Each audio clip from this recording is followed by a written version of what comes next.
Vamos a hablar acerca de ser soldado, un buen soldado de Jesucristo. Y vamos a ir a Timoteo, la segunda epístola a Timoteo, capítulo 2. Segunda de Timoteo, capítulo 2.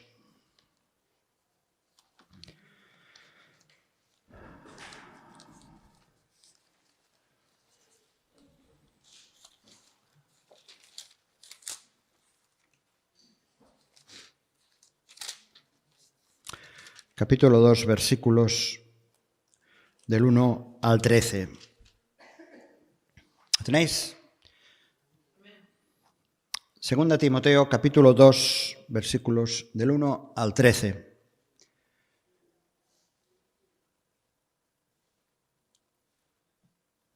Dice así: Tú pues, hijo mío, esfuérzate en la gracia que es en Cristo Jesús. Lo que has oído de mí ante muchos testigos, esto encarga a hombres fieles que sean idóneos para enseñar también a otros. Tú, pues, sufre penalidades como buen soldado de Jesucristo. Ninguno que milita se enreda en los negocios de la vida, a fin de agradar a aquel que lo tomó por soldado. Y también el que lucha como atleta no es coronado, sino lucha legítimamente. El labrador, para participar de los frutos, debe trabajar primero. Considera lo que digo, y el Señor te dé entendimiento en todo. Acuérdate de Jesucristo, del linaje de David, resucitado de los muertos conforme a mi evangelio, en el cual sufro penalidades, hasta prisiones a modo de malhechor. Pero la palabra de Dios no está presa. Por tanto, todo lo soporto por amor de los escogidos, para que ellos también obtengan la salvación que es en Cristo Jesús con gloria eterna. Palabra fiel es esta: si somos muertos con Él, también viviremos con Él. Si sufrimos, también reinaremos con Él. Si le negáremos, Él también nos negará. Si fuéramos infieles, Él permanece fiel. Él no puede negarse a sí mismo. Hasta aquí la lectura esta mañana. Es muy probable que tengamos claro lo que somos para Dios. Es muy probable que lo tengamos claro. La Biblia define a los creyentes de muchas maneras para mostrar pues, las diferentes condiciones de la relación que podemos sostener o que sostenemos ya con Él. Y también para explicar incluso nuestra propia identidad, quién soy, ¿no? Quién soy espiritualmente. En este pasaje, Pablo desgrana algunas de las características que tiene el creyente. Y las desgrana enfocándose, por supuesto, hablando con Timoteo. Y lo que dice con Timoteo, eso también tiene que ver directamente con cada uno de nosotros, porque nos da pistas de cuál es nuestra identidad. En muchos aspectos, en muchas características, como hijos de Dios. Así que vamos a ver rápidamente algunas de estas características. En primer lugar,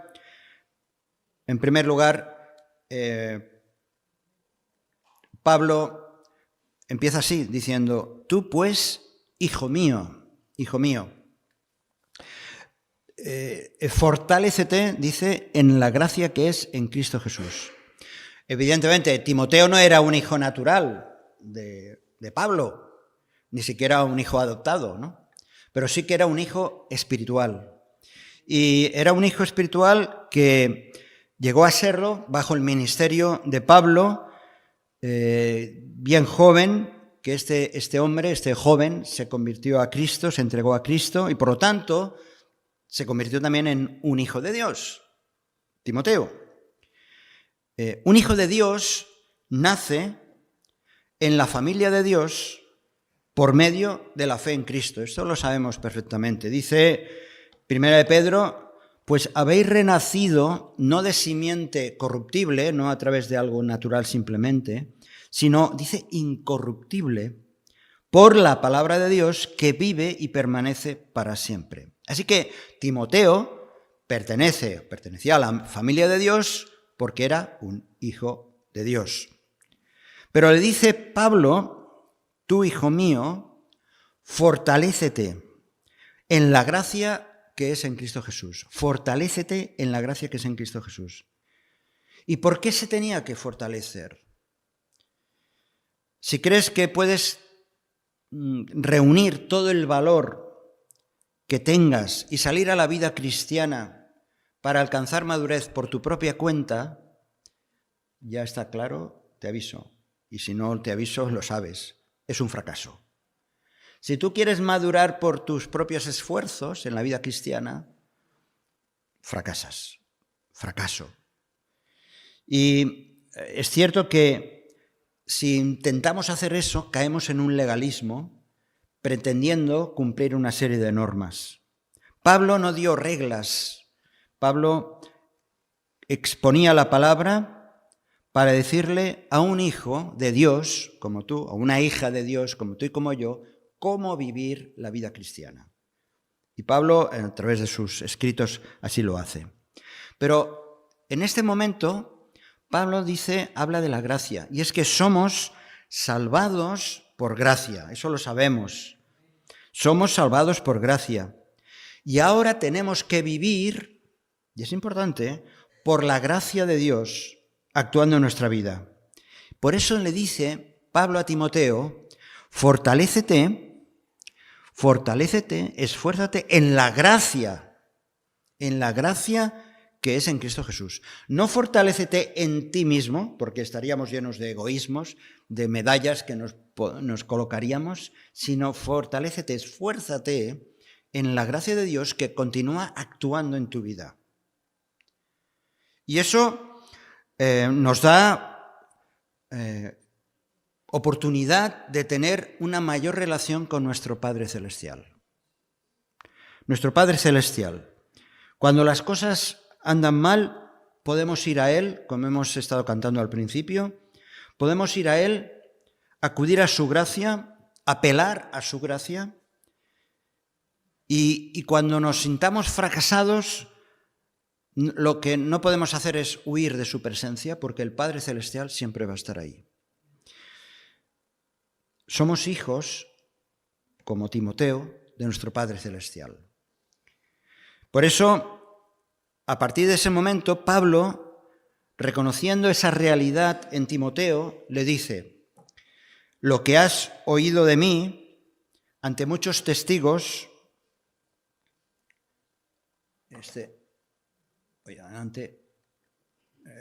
lo que has oído de mí ante muchos testigos, esto encarga a hombres fieles que sean idóneos para enseñar también a otros. Claro, Pablo, el apóstol Pablo, está pensando y está preocupado por el futuro del ministerio. Él se preguntaba, así como algunos hacen cuando se aproximan al final de su ministerio, si otras personas vendrían a continuar con la predicación, con la enseñanza de la palabra de Dios. Quizá nos preocupamos demasiado o nos preocupamos sencillamente y nos pasa como a Elías. Elías en un momento determinado se sentía como el único profeta, dice, solo yo he quedado profeta del Señor. Pero el Señor tenía preparados recursos. Uno de sus discípulos, uno de los profetas, Eliseo, era quien iba a tomar después la responsabilidad de ser profeta de Dios. Así que Pablo está aconsejando a Timoteo que transmitiera todo lo que él ha estado enseñando. Y dice a hombres fieles que sean idóneos. Y cabe destacar esta idoneidad. Es un llamado personal, pero es idóneo, fieles lo podemos ser todos, lo debemos de ser todos. Idóneos no son todos, porque eso tiene mucho que ver también con los dones. Por eso Pablo dice expresamente a hombres que sean idóneos para enseñar también a otros. Así que como hijos de Dios deberíamos preocuparnos, por un lado, entendiendo el concepto de la obra de Dios, debemos de preocuparnos por los asuntos de nuestro Padre Celestial. ¿Os acordáis cuando Jesús, siendo un niño ahí en el templo, y llegan los padres, que él se había despistado con 12 años, despistado relativamente, y le dice Jesús a José y María: ¿no sabíais que en los negocios de mi Padre debo estar? Es necesario que esté. Nosotros también tenemos que estar en los negocios de nuestro Padre Celestial. Decía el evangelista Juan, perdón, aquí no lo tengo el versículo, decía el evangelista Juan: mas a todos los que le recibieron, a los que creen en su nombre, les ha dado la potestad, les ha dado el privilegio, el derecho de ser hijos de Dios. Así que somos hijos de Dios, como Timoteo. Hemos de estar interesados en los negocios de nuestro Padre Celestial, y la actividad principal del pueblo de Dios es el anuncio, la predicación del reino de Dios, la predicación de la palabra de Dios. ¿Veis la relación? Hijos de Dios, ocupados en los asuntos del Padre Celestial y proclamando, anunciando permanentemente la palabra de Dios. Y quizá esto que parece tan sencillo, tan fácil, uno se pueda sentir frustrado con uno mismo. Y si nos sentimos frustrados es porque quizá hemos creído en nosotros mismos en conseguir esos resultados, en lugar de estar confiando en esa gracia de Dios que he mencionado antes. No depende de nuestra capacidad, no depende de lo que podamos hacer, de nuestra energía física o emocional, depende exclusivamente de la gracia de Dios actuando en nuestras vidas. A veces decimos: bueno, yo espero hacerlo mejor. Pero cuando estamos diciendo yo espero hacerlo mejor, seguramente estamos confiando más en nuestra naturaleza vieja, de nuestras capacidades como hombres y mujeres antes de conocer a Dios, que realmente confiando en la gracia de Dios actuando en nuestra vida. Por eso no podemos decir, bueno, yo espero ser un buen cristiano, una buena cristiana, porque estamos equivocados si pensamos así. Realmente hemos de estar pendientes de esa gracia, de la gracia que, por eso Pablo le dice a Timoteo: esfuérzate en la gracia de Dios. No dice esfuérzate en tus conocimientos, esfuérzate en todo lo que yo te he enseñado, esfuérzate en la gracia de Dios. Esa sería la primera exhortación para todos nosotros en esta mañana. Fijar nuestra atención en la gracia de Dios. Y empieza Pablo aquí a poner algunas ilustraciones que nos hablan precisamente de algunas características que, viviendo en esa gracia, hemos de tener en cuenta. En primer lugar, como soldado, dice versículos 3 y 4, tú pues sufre penalidades como buen soldado de Jesucristo. Ninguno que milita se enreda en los negocios de la vida, a fin de agradar a aquel que lo tomó por soldado. Un creyente, tú, yo, es como un soldado. Tú has sido soldado, ¿no? Y algunos hicimos la mili hace muchos años, como he escrito en el artículo. Un creyente es como un soldado. Y mira que yo soy muy pacifista y no estoy lejos de conceptos militares. Pero pone esta ilustración Pablo a Timoteo. Tú como buen soldado. En Efesios nos dice Pablo que el creyente está en una batalla espiritual, que necesita la armadura de Dios, porque, como bien dice el texto en Efesios, no tenemos lucha contra sangre y carne, sino contra potestades, principados, contra los gobernadores de las tinieblas de este mundo, contra huestes espirituales de maldad en las regiones celestes. Por tanto, tomad toda la armadura de Dios, para que podáis resistir en el día malo y, habiendo acabado todo, estar firmes. Es una batalla permanente. Es una batalla permanente. Lo sabes perfectamente, hermano, hermana.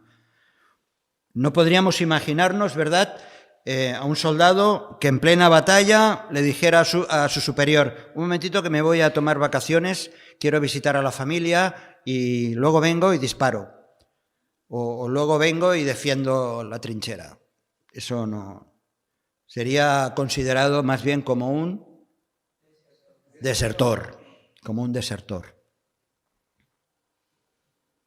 Lamentablemente muchos cristianos están tratando de llevar a cabo su lucha de esta manera. Me tomo un descanso, como si no hubiera luchas, como si no hubiera balas, bombas y situaciones complicadas. Por eso el versículo 3, el resto del versículo 3, dice como buen soldado. Nos habla el versículo 4 de agradar a aquel que lo tomó por soldado. El creyente, nosotros hemos de establecer bien nuestras prioridades. Y si nuestra prioridad no es el Señor, vamos a meter la pata, nos vamos a equivocar, vamos a sufrir más. Eso no quita que seamos irresponsables de todas las áreas de nuestra vida, no. Pero el Señor tiene que ocupar el lugar apropiado, el primer lugar. ¿A quién quieres agradar? Y Pablo advierte de los sufrimientos, porque los sufrimientos nos llegan, lo cual implica que hemos de aguantar esas penalidades, como Pablo lo estaba soportando. Por eso exhortan que no debemos liarnos en los asuntos de esta vida hasta el punto de convertirlos en prioridades. Pongamos en la balanza, como hijo de Dios, que tiene que vivir en la gracia, pensando en los asuntos del Padre Celestial, debemos de reconocer que somos soldados en un sentido. Y todos debemos reconocer que la vida cristiana no es un patio de recreo, no es un campo de juego, sino que realmente es un campo de batalla. Siempre lo va a ser. Es una guerra constante, donde se ganan batallas y se pierden batallas también, porque caemos, porque pecamos. Pero el campo de batalla está ahí, siempre, permanentemente. Es una realidad que yo creo que muchas veces, por el ritmo de la vida, nos olvidamos. Nos olvidamos, no somos conscientes y nos olvidamos que realmente hay esta batalla espiritual. No solamente porque nos vienen de fuera, sino que en nuestra propia lucha personal también la tenemos. Por eso Pablo también lo ilustra de esta otra manera, habla del atleta. Dice el versículo 5, y también el que lucha como atleta no es coronado, sino lucha legítimamente. Legítimamente. El atleta lucha. El término aquí se refiere a competir en un juego. El atleta es aquel, y hace 2000 años como ahora, ¿no? Pero no habían los sponsors y historias y el mundo comercial que había antes. También había aquellos que tenían negocio con los atletas que corrían. Pero se trata de competir. ¿Quieres ganar?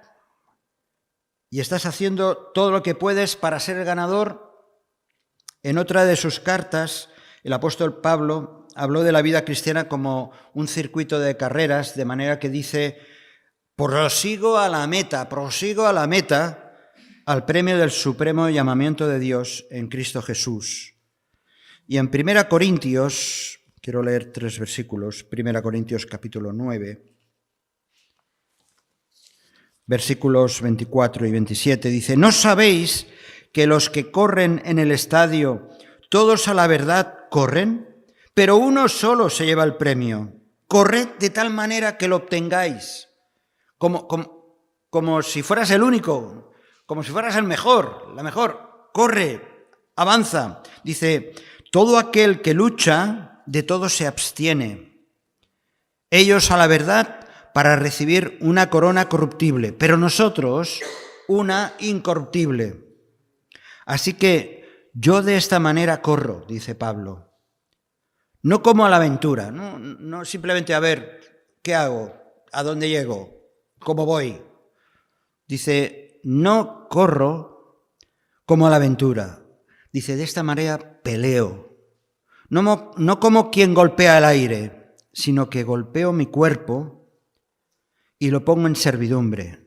No sea que, habiendo sido heraldo para otros, yo mismo venga a ser eliminado. Yo me esfuerzo, pongo toda mi energía, todo mi hacer, toda mi voluntad, todo lo que soy, está en esa carrera, lo pongo para correr.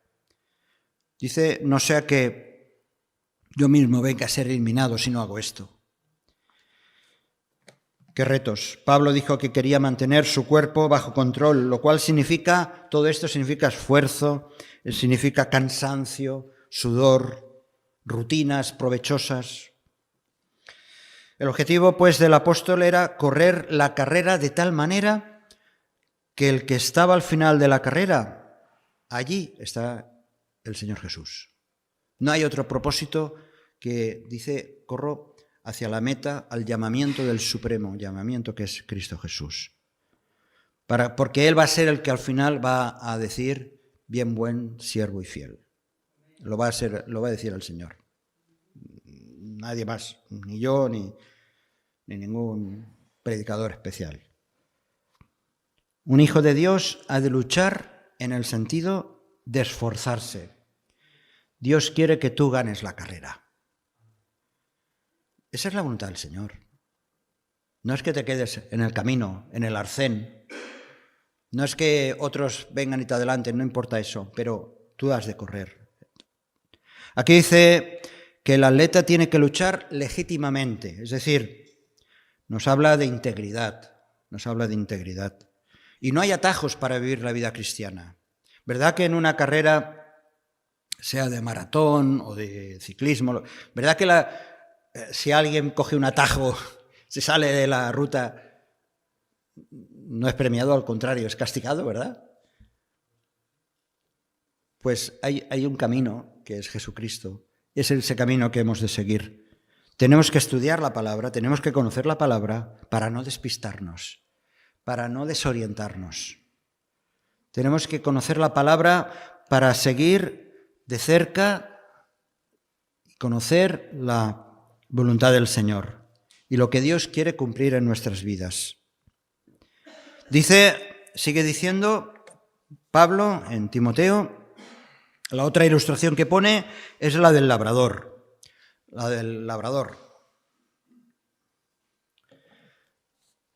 El labrador dice, versículo 6, el labrador, para participar de los frutos, debe trabajar primero. Compara aquí Pablo al creyente con alguien que cultiva el campo y que siembra, lógicamente, la palabra de Dios. Se ha hablado muchas veces de poner nuestras gavillas a los pies de Cristo. Eso se menciona en algunas ocasiones cuando se habla acerca de entregar tu vida al Señor y se habla de esto, ¿no? De poner las gavillas, lo que se recoge de la siega, ponerlos a los pies del Señor. No me refiero a la siega física simplemente, ¿no? Por supuesto. Dios nos ha dado 66 libros y cada uno de ellos son importantes. Cada uno de estos 66 libros que componen esto, la palabra, la Biblia, es la semilla preciosa, es el Evangelio para el hombre de hoy. Y nos gusta pensar que que nos gustaría tener más fruto y tener mucho fruto, es cierto. Pero lo que también ocurre es que primero, para haber fruto, tiene que haberse preparado el campo, airear la tierra, ararla, hacer los surcos y lanzar la semilla. Sin eso no va a haber fruto, no puede haber plantas que surjan. Tiene que haber un trabajo previo. Dice, el labrador para participar de los frutos debe trabajar primero. La palabra de Dios tiene que ser sembrada y enfatizamos que debe ser sembrada en su totalidad. Quizá hay comunidades o iglesias que están muy dedicados a la siembra, otros más dedicados a la alabanza, a la adoración. Hay de todas las formas y expresiones del pueblo de Dios. Pero lo que está claro es que hay que sembrar la palabra de Dios. Hay que sembrarla y personalmente por eso somos ABC, bibliocéntricos, queremos que la palabra de Dios esté en el centro. Y sabemos que cuando se siembra, no siempre hay resultados.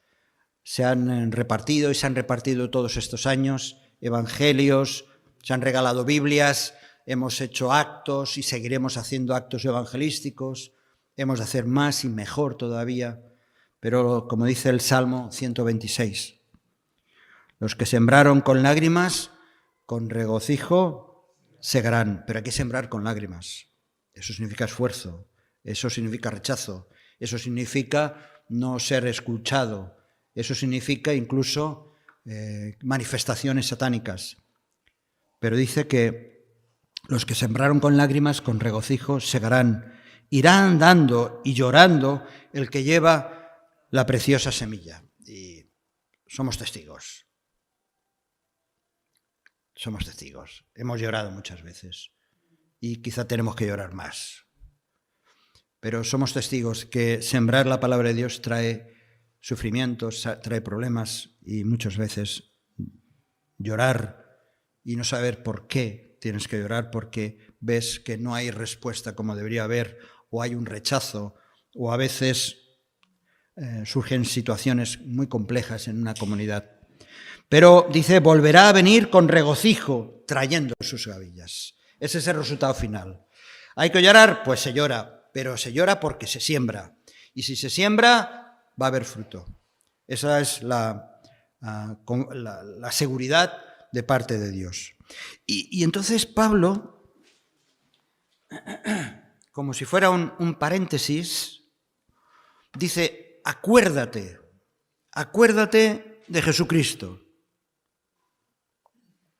Versículo 8. Acuérdate de Jesucristo.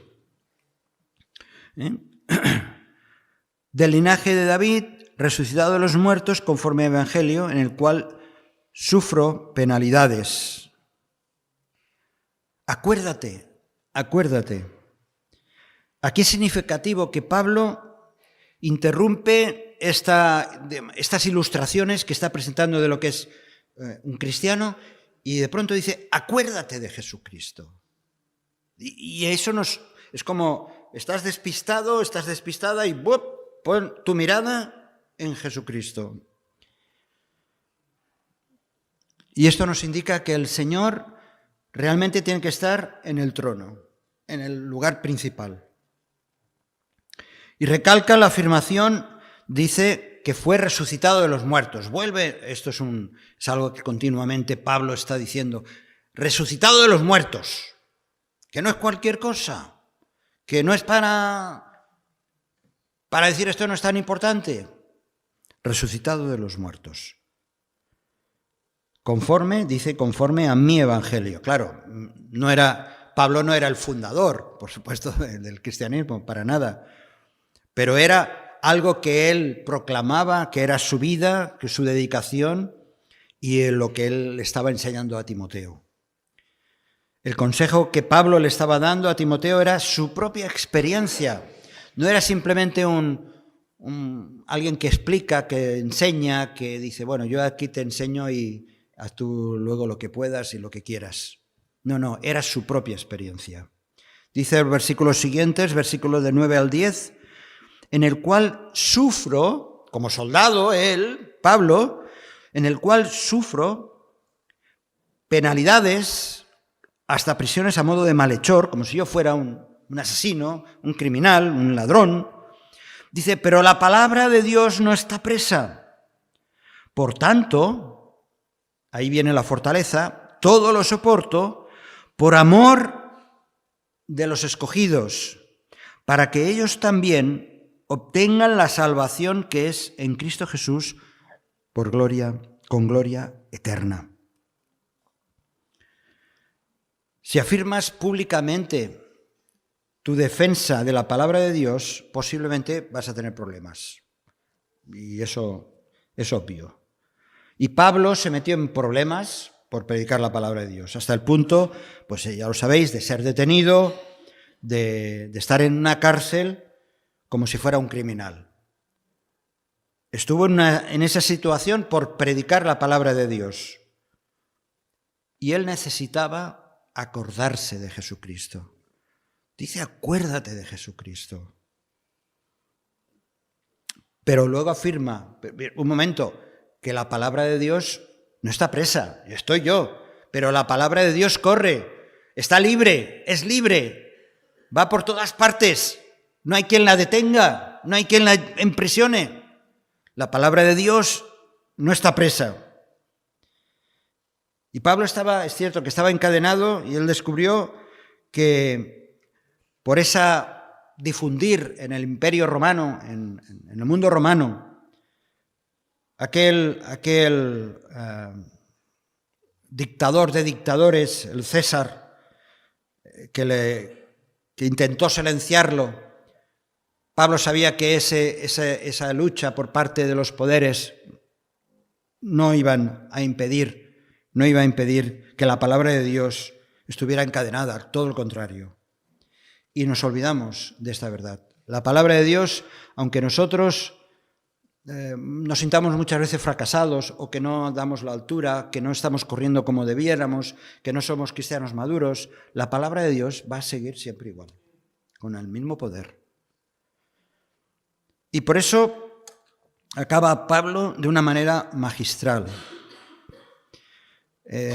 Habla de las experiencias del soldado. Versículos del 11 al 13. Palabra fiel es esta. Si somos muertos con Él, también viviremos con Él. Si sufrimos, también reinaremos con Él. Si le negáremos, Él también nos negará. Si fuéramos infieles, Él permanece fiel. Él no puede negarse a sí mismo. Así que ser soldado de Jesucristo implica muchos aspectos y Pablo lo resume de esta manera magistral. Y empieza con esta sentencia, por así decirlo. Palabra fiel es esta.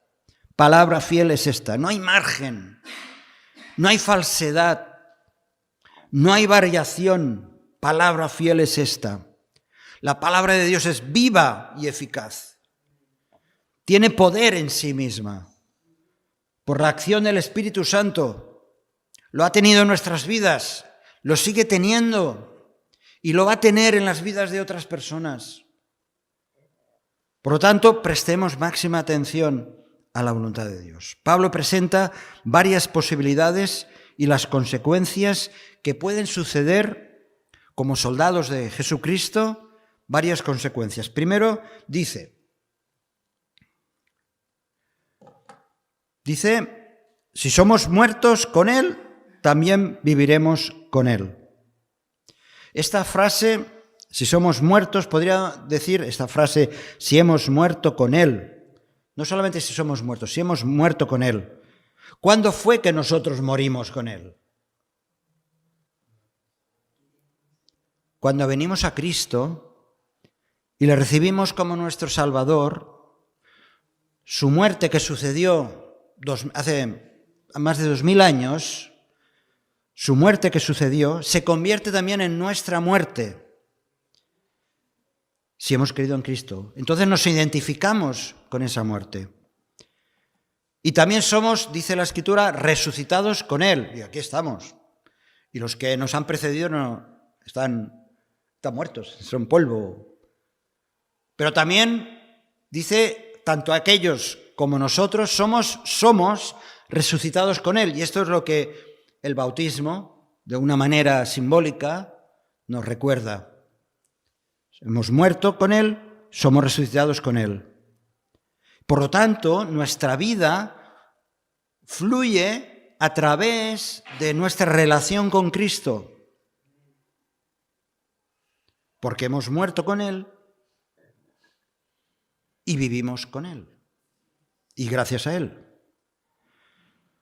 Y en esta batalla espiritual de la que estamos hablando, también hay sufrimiento. Dice, versículo 12, que si sufrimos, también reinaremos con Él.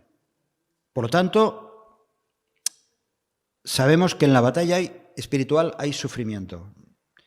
Y de esto podríamos estar hablando mucho. Pero también hay victoria.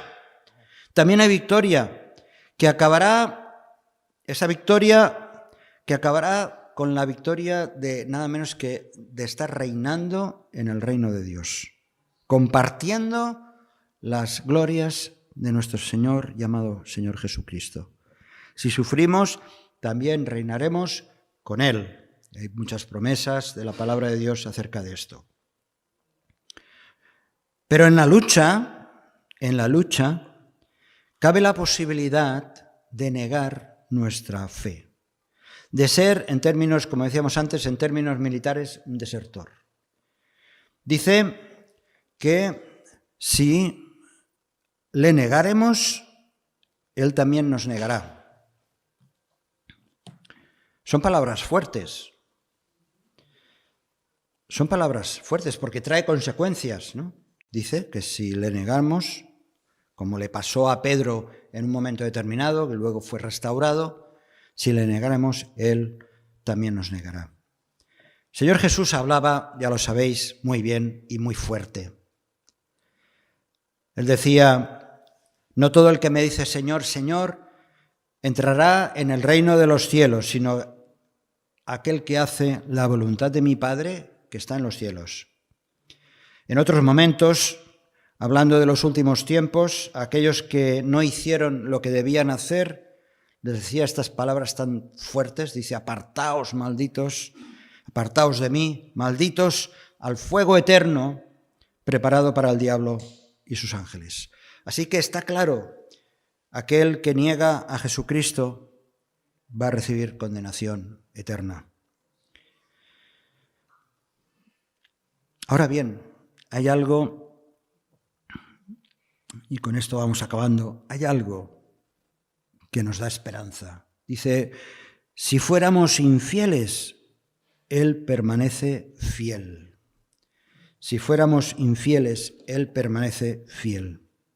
Y dice, Él permanece fiel, Él no puede negarse a sí mismo. Claro, Dios no puede negarse a sí mismo. Dios no puede rechazarse a sí mismo. Él no puede aceptar, por lo tanto, Él no puede aceptar por verdadero lo que es falso. Dios no puede falsear la verdad. Esa fue la razón por la que pronunció tantas veces Jesucristo aquellas palabras a aquellos hombres que estaban llenos de religiosidad y les llamaba hipócritas, porque no vivían la verdad, montaban sus historias y arrastraban a otros.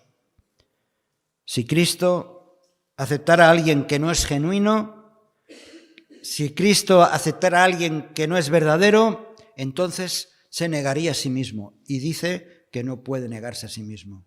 Por lo tanto, Cristo solamente acepta aquello que es verdadero. Y nosotros no podemos esconder nada de nuestras propias vidas. Precisamente por su fidelidad a sí mismo, es por eso que en Él hay perdón y restauración. Gracias a esa fidelidad de Dios hay perdón y restauración. Dice que si confesamos nuestros pecados, Él es fiel. Él es fiel y justo para perdonar nuestros pecados y limpiarnos. Ahí dice librarnos, no, es limpiarnos de toda maldad. Limpiarnos de toda maldad. Así que, acabamos, como soldados que estamos en la batalla espiritual, llevamos nuestras botas llenas de barro. Llevamos nuestras botas, nuestros pies con un barro denso, pesado, sucio, muchas veces que nos dificulta andar en esa carrera, en ese camino que el Señor quiere que andemos. Es cierto, son pecados que necesitan ser limpiados. Lo único que tenemos que hacer es reconocer que como buen soldado sufrimos penalidades, lo reconocemos, sufrimos penalidades. Yo quiero ser un buen soldado de Jesucristo, pero siempre acogiéndome a su gracia. Acogiéndome no a mis fuerzas ni a mi sabiduría, sino a su gracia. Y estableciendo cuáles son las prioridades que le agradan al Señor. No lo que a mí me gusta o yo prefiero, lo que le agrada al Señor. Porque al final, como hemos leído, reinaremos con Él. Así que eres un soldado, una soldada de Jesucristo, atleta, labrador. Luego Pablo está hablando también de otras ilustraciones, ¿no? Habla del obrero, etc. Pero somos eso. Y el Señor nos ha llamado a estar en primera línea. En primera línea. Y como decía antes, hay batallas que se pierden. Y hay batallas que se ganan. Pero la guerra, que es una realidad, la guerra espiritual, Dios es el general, es el soberano, es el que está por encima de todo. Y aunque a veces nos sintamos desorientados, confundidos, aunque nos sintamos cansados, aunque sufrimos penalidades, como dice Pablo, Dios siempre está presente. Dios siempre está a nuestro lado en esa batalla. Que el Señor nos ayude. Si este mensaje te ha bendecido o te ha ayudado en algo, puedes suscribirte a nuestro canal de YouTube. También conocerás nuestra comunidad, la Asamblea Bíblica del Camp de Tarragona, en Cambrils, España, a la que estás cordialmente invitada o invitado. También puedes seguirnos por las redes sociales. Los enlaces los encontrarás aquí abajo y podrás visitar nuestra página, así como conocer nuestros programas radiales y podcasts de Yum Radio. ¿Qué? ¿Te suscribes ya a nuestro canal?